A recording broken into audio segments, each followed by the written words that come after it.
10 வருடங்களில் நாங்கள் செய்தது எல்லாம் ட்ரெய்லர் தான் என்று ராஜஸ்தானில் நடைபெற்ற தேர்தல் பொதுக்கூட்டத்தில் பிரதமர் மோடி பேச்சு. முத்தலாக் தடை சட்டம் மூலம் இஸ்லாமிய சகோதரிகளை மட்டும் பாதுகாக்கவில்லை, மொத்த இஸ்லாமிய குடும்பங்களும் பாதுகாக்கப்பட்டுள்ளனர் என்றும் பெருமிதம்.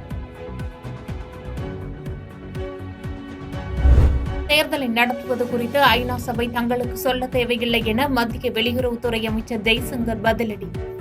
தேர்தல் சுதந்திரமாகவும் நியாயமாகவும் நடப்பதை இந்திய மக்கள் உறுதி செய்வார்கள், அது குறித்து கவலை கொள்ள வேண்டாம் என்றும் பேச்சு.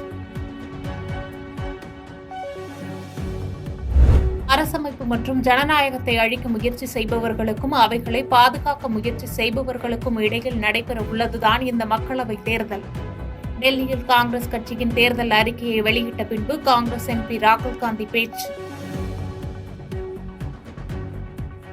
பாதகம் செய்பவரை கண்டால் நாம் பயங்கொள்ளலாகாது பாப்பா, மோதி மிதித்து விடு பாப்பா, அவர் முகத்தில் உமிழ்ந்து விடு பாப்பா.